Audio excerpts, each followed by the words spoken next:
The Michigan DNR Hunt Fish app is your digital connection to all things hunting and fishing in Michigan. Buy, store, and display your hunting and fishing licenses, check your points and chances for elk and bear, apply for the draw, and view drawing results. Access all the hunting and fishing regulations, view your hunter safety certificate, and report your harvest, all from within the Michigan DNR Hunt Fish app. Just click the app banner at the top of the page for download instructions at michigan.gov/hunting.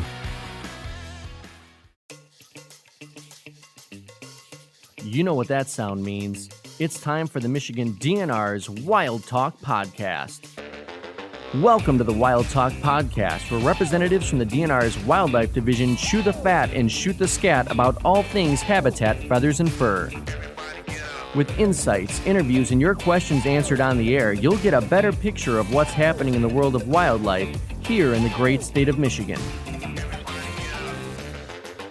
Welcome to the Wildtalk Podcast. I'm your host, Rachel Lincoln, and here with me today is my conversation crony, Eric Hilliard. Conversation crony.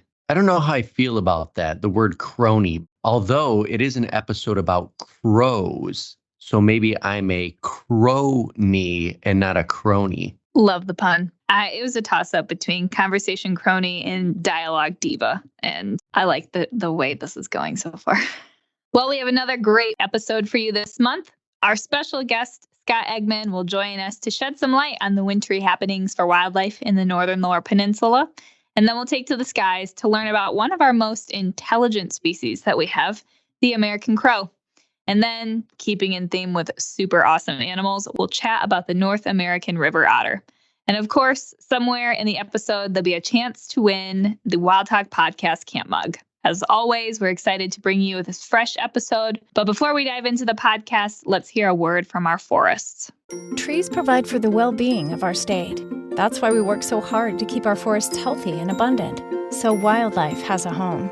And so do people, so that there's clean air and water for everyone. And so Michigan's economy can be as strong as the trees that support it, because every branch of forestry ensures that future generations will always have a tree for life and forests for a lifetime. To learn how sustainable forestry benefits your life, visit michigan.gov/forests for a lifetime.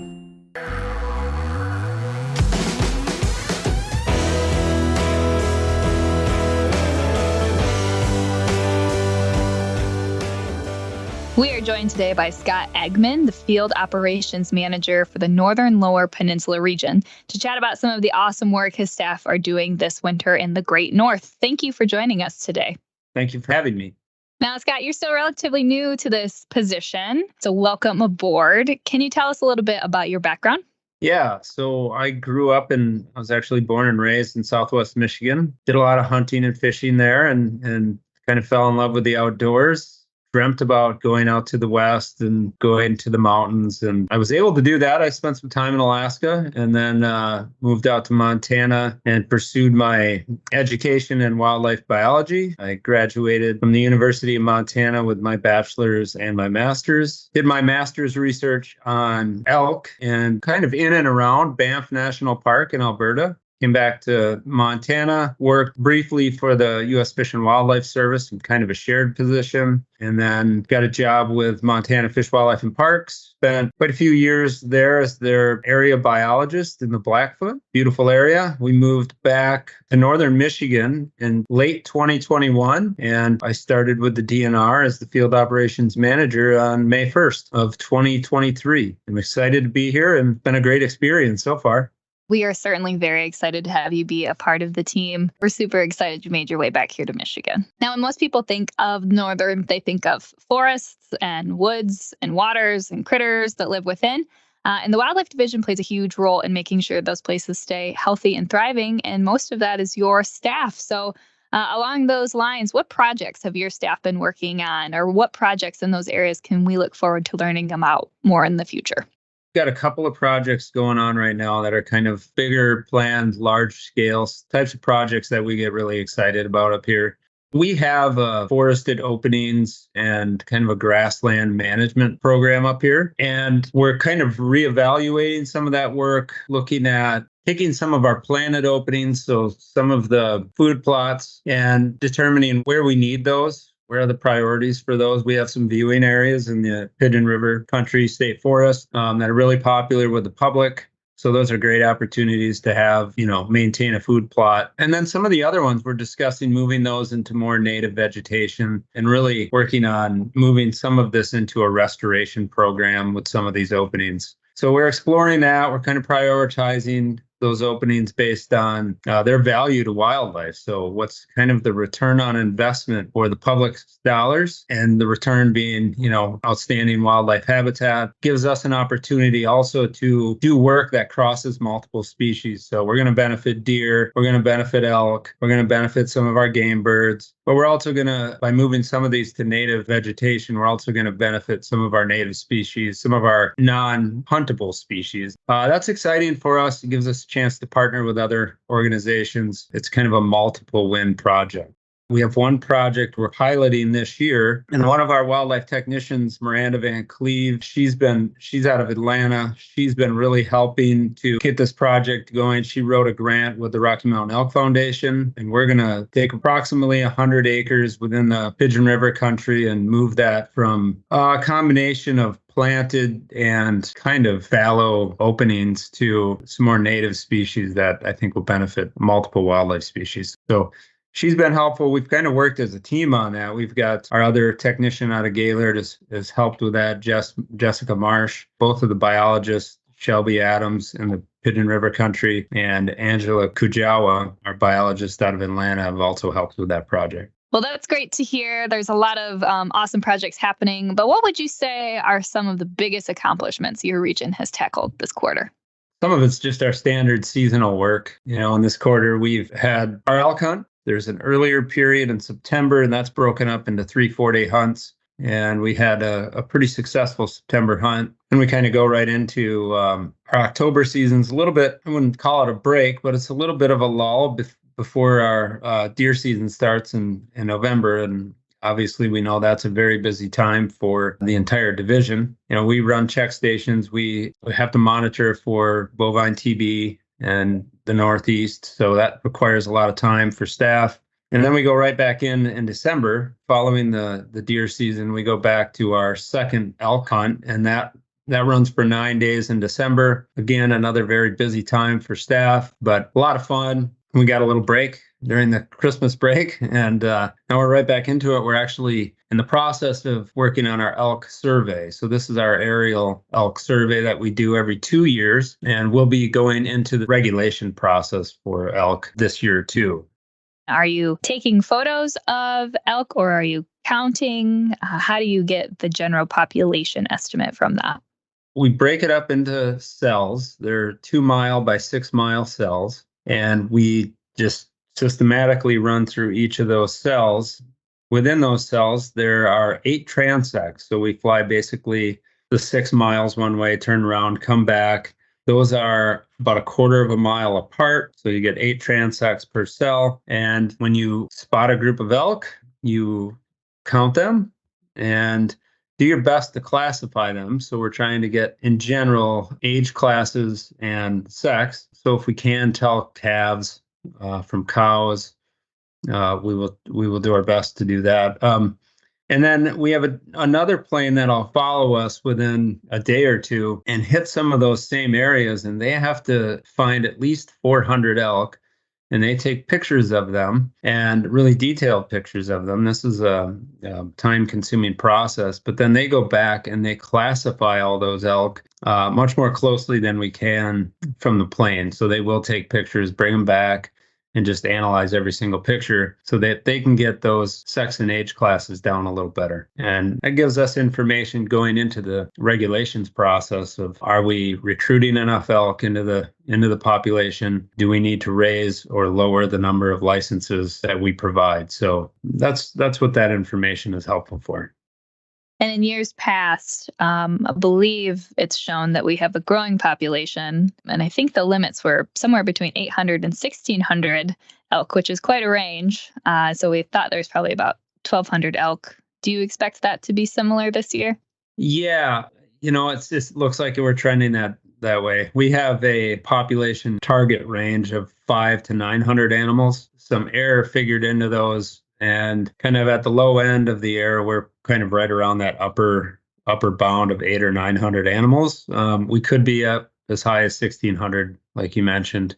But we've been kind of holding steady to maybe slightly increasing around that 1,200 number. So I expect we're going to be there, if not slightly higher this year, but we'll see. 1,200 elk on the landscape, probably.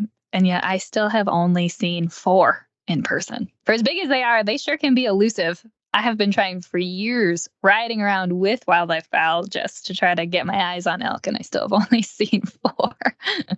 Yeah, it's amazing how easily they can hide for such a large animal. Thanks so much. We'll look forward to hearing the results of those aerial surveys. I think they should probably be happening soon. So within the next month or two, I suspect we'll have those numbers, or sometime at least this year, we'll see those numbers because they are used to help set our next regulations and things. So I appreciate you shedding some light on how that process works. Folks, you won't want to fly away. Next up is all things feathers.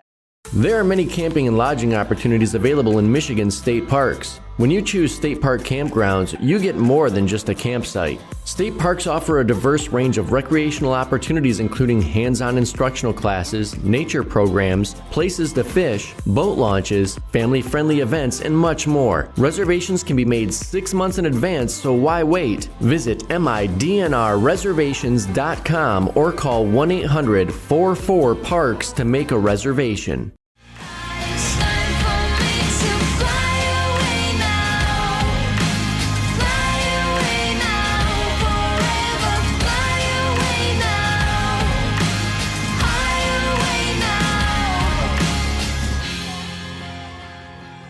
Today, we're talking about murder. A murder of crows, that is. The American crow is a very common species here in Michigan and across the U.S. But if you spend any small amount of time watching their behavior, you will know there is much more to this species than what meets the eye. I love crows. What do you love about crows? They're just, I don't know, there seems to be an intelligence behind those dark, beady little eyes of theirs. I would agree. The crows know. Crows are extremely intelligent and adaptable birds, known for their distinctive jet black, shiny plumage. Now, if you've seen one crow, you've likely seen many, as this species tends to grow up in these congregations called murders, or roosts if they're up in the trees.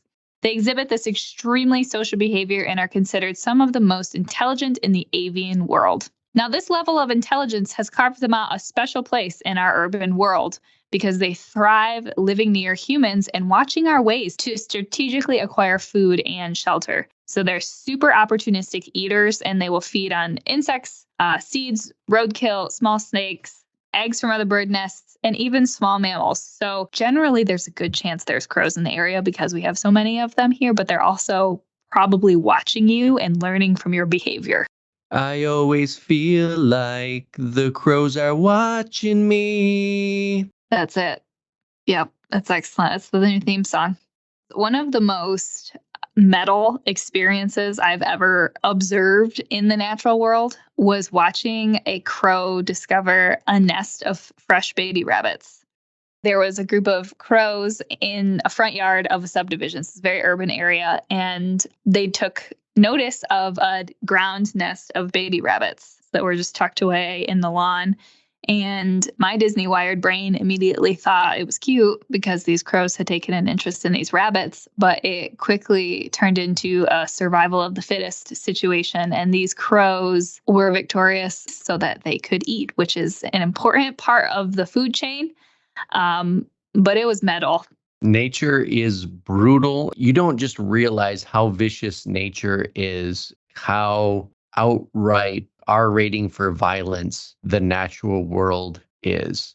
The gruesomeness of it is a downright NC-17 rating.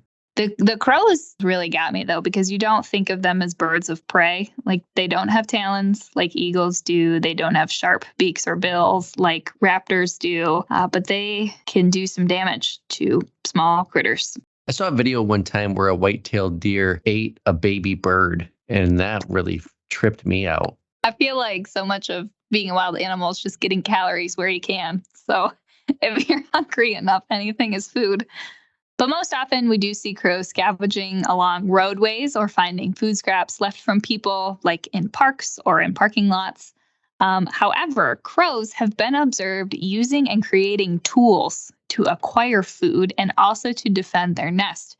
So everything from collecting and dropping these hard-shelled mollusks onto sharp rocks from high in the air just to get the food inside. So they break them open on the rocks, they pull out the food that's inside, to dropping pieces of pine cones and small twigs on people who are climbing trees that are near the crow's nest. So they're using tools that shows highly advanced brain function in these animals. Now, if you spend any time watching crows, you'll also notice, as we mentioned, they are always up to something. Rarely ever are they sitting still. They're watching, they're moving, they're doing some kind of activity. And that's a lot of times can be play. So crows will play with each other, or they will bully. So crows are bullies to birds that they perceive as a threat, such as a red-tailed hawk or an owl.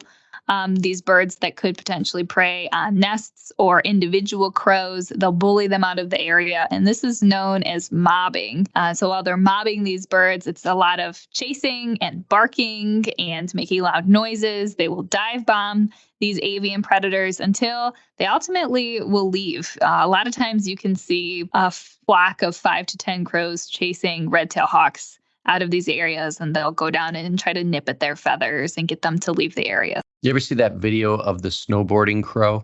No, tell me more. Yeah. It's this video of a crow that's got a frisbee on top of a roof that's got snow on it, and it hops on the frisbee, goes down to the end, like it stops at the gutter, grabs the frisbee, flies back up to the top of the roof with it, hops back on it, slides down to the gutter, grabs a frisbee, flies it, and just over and over and over again, like it's its own personal half pipe.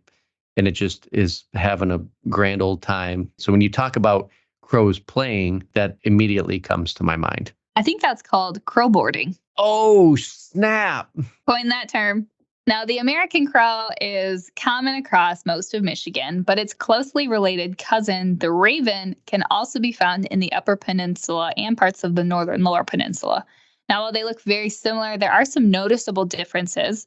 The first one and the most obvious is their size. So a crow body in length is about 17.5 inches, whereas a raven's body, which still has the jet black, shiny plumage, their body size is about 25 inches in length. So there's a substantial size difference between the two.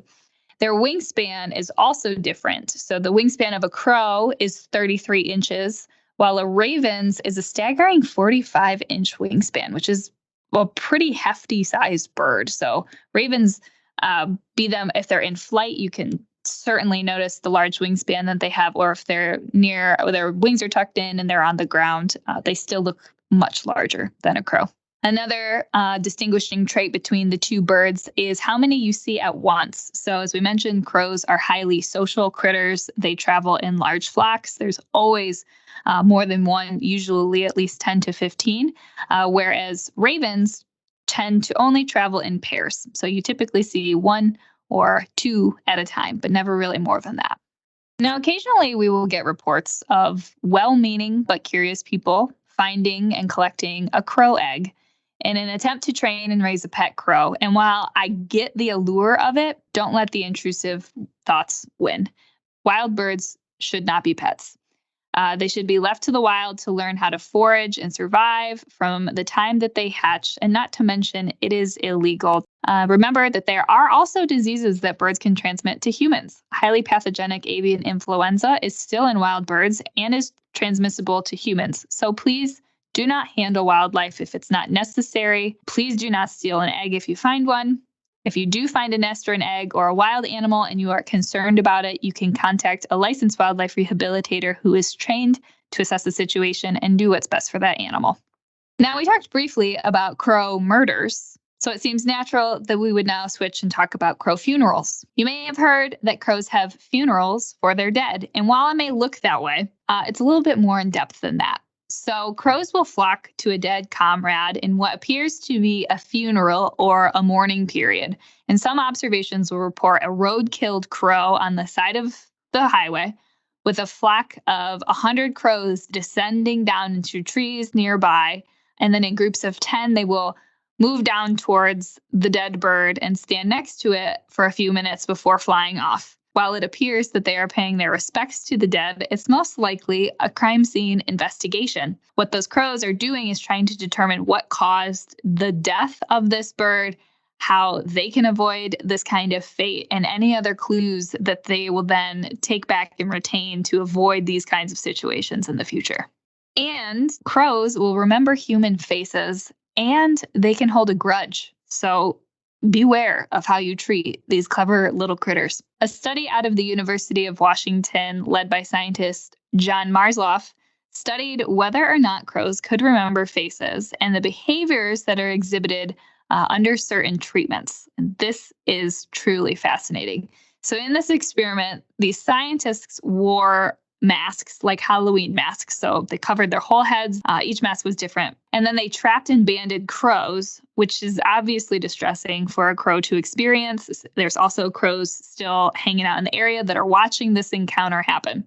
Later, when the researchers returned without the masks on, the crows ignored them. But when the researchers put the masks back on that they were wearing when they initially trapped these crows, the crows then mobbed them and exhibited aggressive behavior towards people with the masks on. They yelled and scolded and dive bombed these people who had previously caused distress to their fellow crows, confirming that crows do remember the details of the human face and can hold a grudge, sometimes even for years after. So this study also showed that crows will train their young to hold the same grudge and pick up on the same clues that these particular people or things can cause them danger. But grudges can go both ways. So in some urban centers, roosts of crows can become really problematic for people, as they can cause quite a ruckus with their cacophony of loud calls and also a huge mess caused from their droppings. To break up the roost and to reduce the number of crows, some cities are taking action by attempting to haze the crows with trained hawks, and some are using lasers. So a 2002 study conducted by the U.S. Department of Agriculture's National Wildlife Research Center found that low to moderate power, long wavelength lasers will disperse birds in low light conditions. So literally shining these lasers at crows in trees was enough to get them to disband and move on for a while. Mostly because the lasers are disruptive and very suspicious to crows. They don't fully understand where this light source is coming from or what it's meant to do. And while it appears the lasers did work initially to scare off crows, it was only a temporary solution because crows are smart and very adaptable and eventually lost their fear of it. So if you're experiencing problems with high numbers of crows, this approach can work, but only best in combination with other hazing methods. It feels like a supervillain origin story. As a young crow, I was blasted with lasers by local municipalities. It changed my DNA, and I morphed into what you see before you now. I once was afraid of the laser, but now I understand its ways, and it's got laser beams for eyeballs. Well, I hope you enjoyed this segment about murders, mobbings, and funerals, and learning about the clever and always watching American crow. And if you want to see some other really awesome birds, come on out to Point Mouillet. You're invited to join my birds and the Detroit Bird Alliance, which is formerly the Detroit Audubon, for the Spring Point Mouillet Birding Walking Tour on Saturday, May 4th. There will be a lot to see, including dozens of shorebird species such as dunlins and black-bellied plovers and songbirds like the gray-cheeked thrush, warblers, and so much more. So registration for this event is required, and the sign-up fills up really quickly, so you don't want to hesitate. If you are interested in participating, you're going to want to sign up here pretty soon. So we will put the registration link in our show notes, but you can also search for the Detroit Bird Alliance on Eventbrite to register for this event. Now, to stay up to date on events with My Birds, the public outreach and education program created by Audubon Great Lakes and Michigan Department of Natural Resources, you can follow them on Facebook, Instagram, or X to learn more about upcoming My Bird events. I'm Pete Kailing, wildlife biologist with the Michigan DNR, and your guide to Michigan's February outdoor hunting fun. Don't let the snowflakes and short day length keep you from the great outdoors. Get after the cottontail rabbits or snowshoe hare. Seasons are open for both until March 31 statewide. Find a friend with beagles and invite a new hunter along. Did you know that even 10 minutes of outdoor light each day helps boost the quality of our circadian rhythm, meaning a better mood, better sleep, and a dose of vitamin D? Crow season is upon us too, open until March's curtain call. And guess what? The American crow fits the bill. 4 and 20 blackbirds can really make a blackbird pie. The internet is a great resource for a crow recipe. Squirrel season is still in the game until the end of March as well. Seek them out when the sun plays peekaboo between 10 and 2. No need to be out at dawn as they are most active midday. Bobcat hunting is still ongoing if you've got a tag. Get out until March 1 in units A, B, and C. Fox hunters and fox trappers, your time also runs until March 1. Likewise, raccoons are fair game for hunting and trapping until March 31st. Dive into mink and muskrat season, which glides along until the beginning of March. And don't forget, the beaver and otter trapping season is open, swimming right into April for beaver and to end of March for otter. Careful on the rotten ice. The digest has all the particulars for your trapping tales.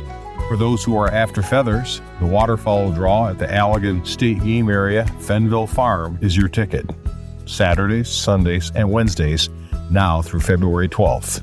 The morning draw is at a brisk 5:30 a.m., with the leftover draw at 11 a.m. Flip to page 10 of our waterfowl hunting regs summary for the nitty-gritty. So there you have it, my hunting friends, a February filled with outdoor adventure. If you go alone, let a friend know your plans. Aim small, miss small, and for Pete's sake, come home safe. Pure Michigan hunt applications are on sale now. If you want your shot of what is considered Michigan's ultimate hunt, pick up a $5 application or two. There's no limit to the number you can buy. If you're one of the 3 lucky winners, you'll get a hunting prize package worth thousands, as well as licenses for elk, bear, spring and fall turkey, antlerless deer, and first pick at a managed waterfowl area for a reserved hunt. Purchase anywhere hunting licenses are sold or online at michigan.gov/PMH. Try to catch me howling at the moon.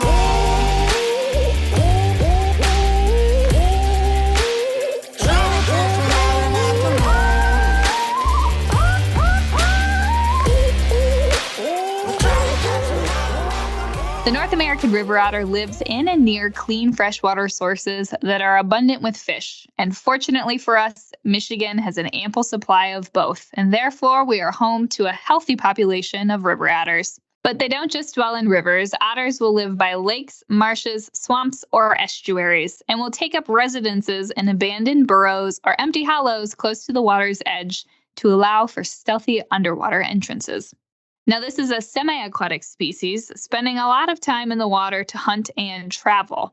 And to move easily on land and in water, they have these really long, elongated bodies with thick, tapered tails, short legs, a wide round head, small ears, and nostrils that can close when they're underwater.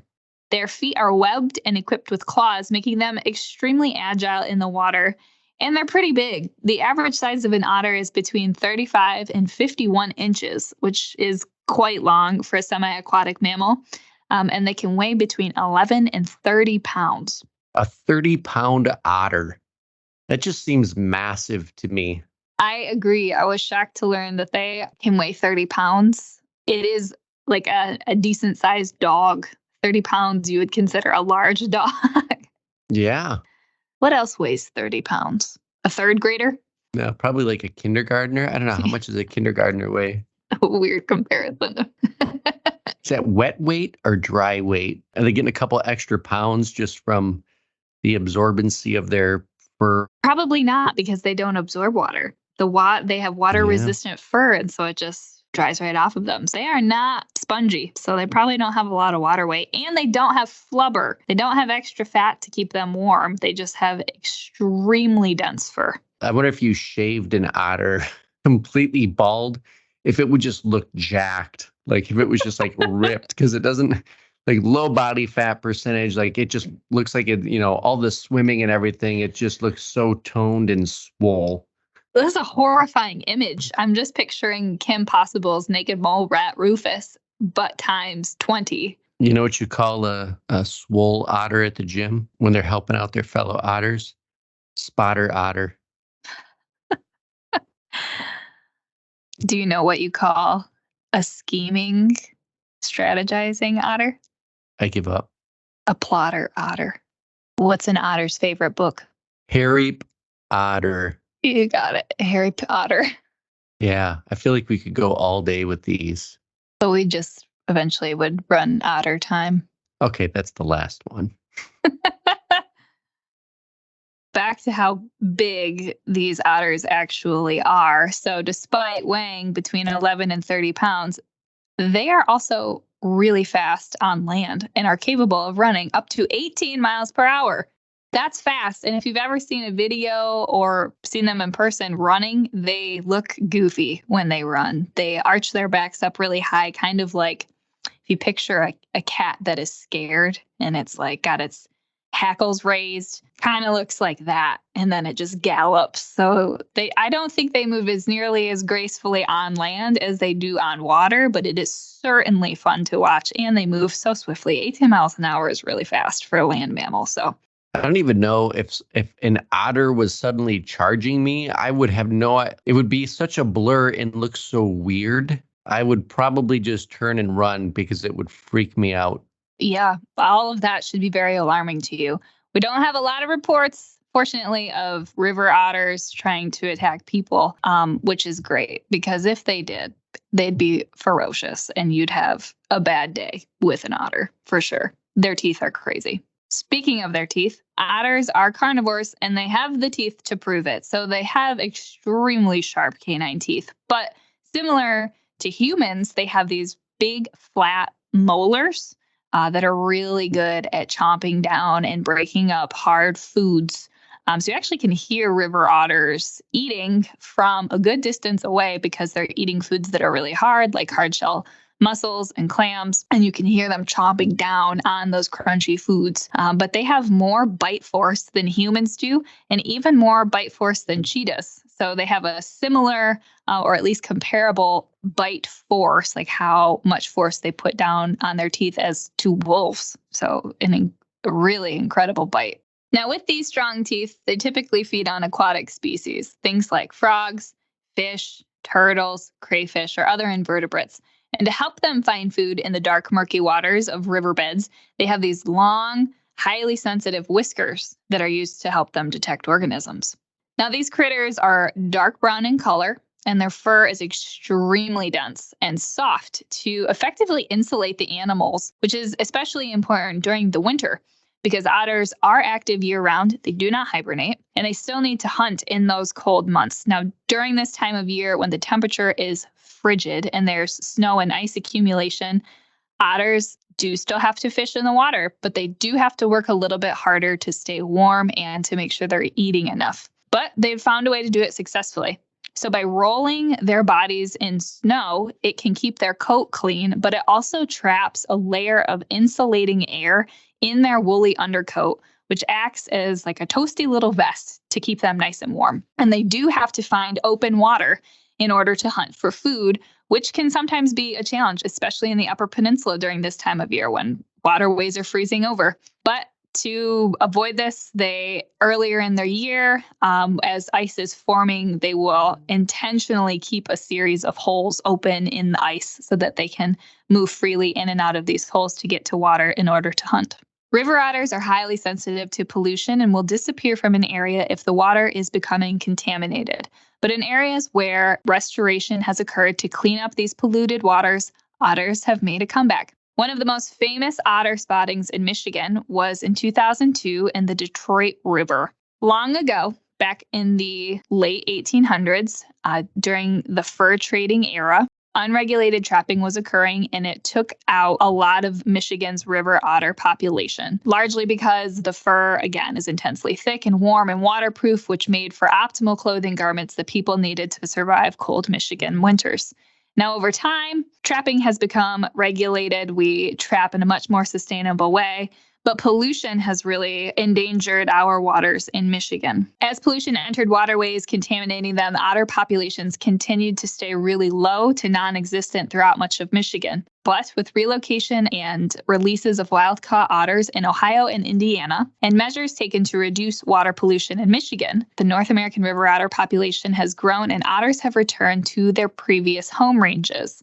In April of 2022, a river otter was spotted near the Ambassador Bridge in the Detroit River for the first time in 100 years. Because otters need clean water to survive, they are a flagship for healthy ecosystems, and the return of otters to the Detroit River is a signal that the water quality has improved. So really neat to see those critters. They've also are observed in the Grand River in Kent County within the last couple of years, and we suspect we have them all across Michigan now. So always special to see them, and they're a really good indicator that that water is healthy enough for river otters to be there, and lots of fish are there as well because metabolisms in these critters is really high. They have to eat so frequently, so the aquatic life, the food chain is well intact in the rivers that they are living in. These playful little critters will also slip and slide and burrow in the mud and snow to play.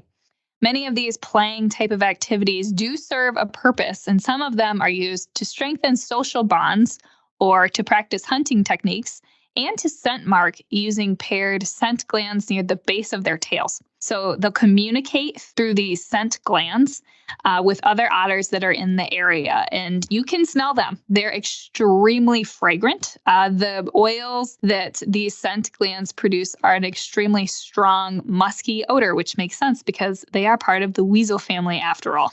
Otters are a highly social species and will communicate in a variety of ways, including whistles, growls, chuckles, and screams. So they make a lot of different noises. And they also use touch and communicate through posture and body signals. So they're using smell to communicate, visual, what their body is doing to communicate, and also vocally to communicate with other otters and other wildlife in the area. Now, right about this time of year in the late winter and into the early spring, river otters will be giving birth. River otters give birth to 1 to 3 pups, and those babies will be born fully furred, but blind and toothless for a couple of months. And then eventually they will learn to swim after about 2 months old. Now, outside of this very short breeding window, males and females go their separate ways, and they do not overlap and will live completely alone unless it's a female with her offspring, in which she'll probably always have those babies with her until they're able to go out on their own. And one last fun tidbit. Yes, it is true that otters hold hands while they're sleeping. That's been going around the last couple of years. There are some really adorable photos of otters that will hold hands while they sleep in open water. However, it is only sea otters that do this, not the North American river otter species that we have here in Michigan. Well, that's all for this segment. We'll see you on the otter side of this brief commercial break. Michigan.gov/DNR Trails is your destination for trail maps, trail etiquette, and trail closure information.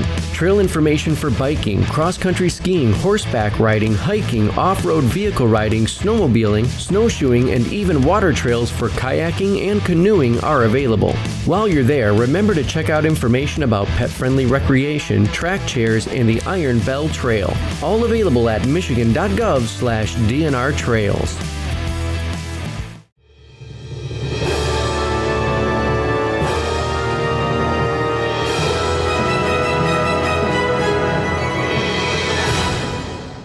Now is your opportunity to win a Wildtalk Podcast camp mug.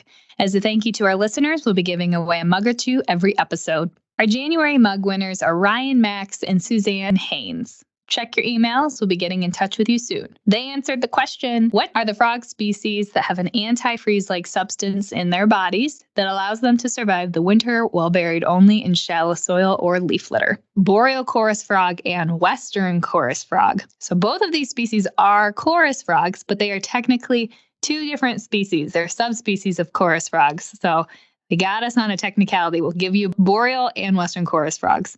Though boreal chorus frogs are very rare in Michigan and have only been found on Isle Royal, whereas the western chorus frog is very common and is actually one of the first frogs we hear calling in the spring. Now, there were other frog species that could have been listed, including the northern spring peeper, wood frog, and the tree frog. To be entered into the drawing this month, test your wildlife knowledge and answer our wildlife quiz question. This month's question is, how many chambers does an elk's stomach have? Email your name and answer to us at dnr-wildlife@michigan.gov to be entered for a chance to win a mug. Be sure to include the subject line as Mug Me and submit your answer by February 15th. We'll announce winners and the answer on next month's podcast, so be sure to listen in to see if you've won and for the next quiz question. Good luck, everyone. Michigan conservation officers are working hard to protect and keep the outdoors safe for current and future generations. If you witness a natural resources violation, you can call or text the Report All Poaching hotline 24 hours a day at 1-800-292-7800 or fill out the complaint form available at michigan.gov/RAP. If you would like more information on becoming a conservation officer, click on Become a CO at michigan.gov/conservation officers. Well, thanks for joining us on this edition of the Wildtalk Podcast. Remember, if you have questions about wildlife or hunting, you can call 517-284-WILD or email dnr-wildlife@michigan.gov. This has been the Wildtalk Podcast, your monthly podcast airing the first of each month and offering insights into the world of wildlife across the state of Michigan. You can reach the Wildlife Division at 517-284-9453 or dnr-wildlife@michigan.gov.